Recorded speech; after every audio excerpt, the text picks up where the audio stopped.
Los primeros estudios parten de la filosofía y posteriormente del interés de los procesos sensitivos demostrados por la biología y los principios de la física.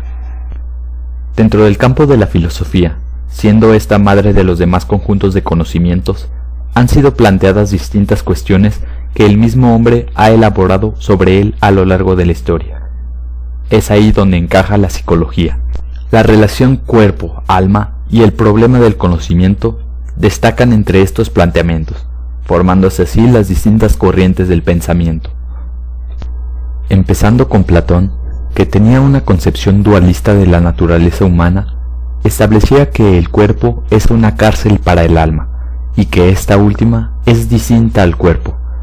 Y para justificar el problema del conocimiento, él pensaba que el mundo real no es la base del conocimiento, sino un mero reflejo de éste. Ante esta postura de las ideas y del alma de Platón, se le antepone su discípulo, Aristóteles. Él decía que el alma es la propiedad esencial del cuerpo, y que fuera del cuerpo carece de sentido y existencia. Y sobre el conocimiento que nada hay en el entendimiento que no haya pasado primero por los sentidos. Siglos después, otro gran filósofo y aportador a la psicología es el francés Descartes. Afirmaba que la glándula pineal es la parte más importante del cerebro, donde la sangre se convierte en espíritus animales que posteriormente se extienden por todos los nervios, y es con esta glándula con la que existe la interacción con el mundo psíquico. Años después, en 1632, nace el filósofo británico John Locke. Una de sus obras más importantes fue el ensayo sobre el entendimiento humano, que tenía como objetivo hallar reglas similares para la mente y refractar la conciencia en sus elementos básicos. Según Locke, hay dos fuentes de ideas, las que vienen de las sensaciones y las reflexiones, y pueden ser simples o complejas. En el siglo XIX, el padre de la sociología, Auguste Comte, negó la posibilidad de que hubiera una ciencia de la mente, porque ésta podía estudiar todos los fenómenos, pero no los propios, al tiempo que John Stuart Mills refutó su afirmación y propuso una ciencia de la mente con un modelo químico de las operaciones mentales, en el que las ideas se funden para crear otras más complejas, y un método para estudiar sus contenidos. Sentía que era necesaria una subdivisión de la psicología, y así dio paso a la etiología, ciencia que estudia las causas de las cosas. Fue así como la filosofía fue precursora de la psicología, formalizándose como tal en 1879 con el ya mencionado Wilhelm Wundt.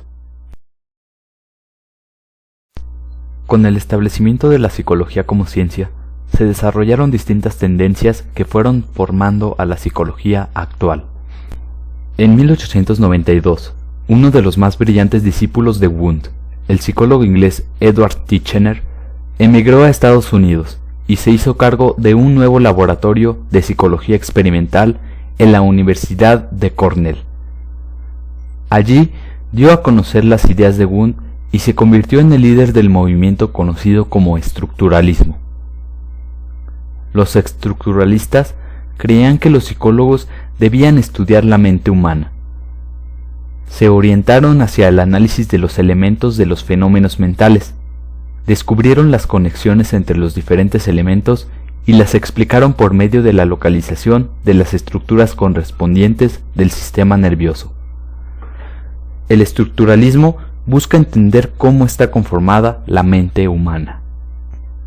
William James, eminente psicólogo estadounidense, junto con John Dewey, el famoso filósofo y educador, compartían que se debía estudiar el funcionamiento de los procesos mentales y una amplia gama de otros temas, que incluyen la conducta de niños y animales, problemas de anormalidad y diferencias individuales entre las personas.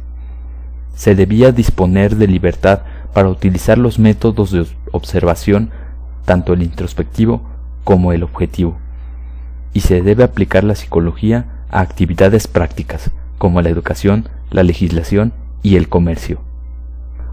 John Watson apoyaba la idea de que los psicólogos fueran objetivos y que el principal tema de estudio era la conducta.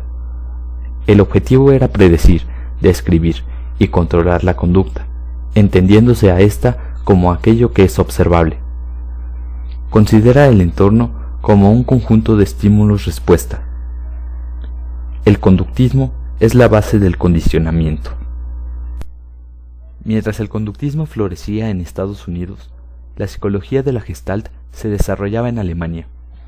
Arguían que los psicólogos debían estudiar los fenómenos en su totalidad.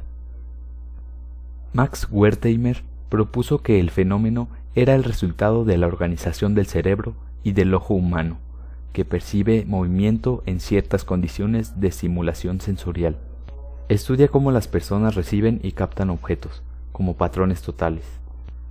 La psicología de la Gestalt establece que el todo es mayor a la suma de sus partes. Sigmund Freud propuso una teoría completa de la personalidad. Se opuso a la consideración racional de mente humana. Estableció un procedimiento que sirve para indagar procesos anímicos difícilmente accesibles por otras vías. Las motivaciones, los conflictos, miedos y frustraciones inconscientes son considerados los principales factores determinantes de la personalidad.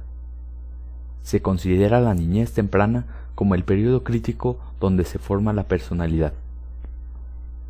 Esta teoría se encarga de estudiar el subconsciente. Existen dos tipos de condicionamiento.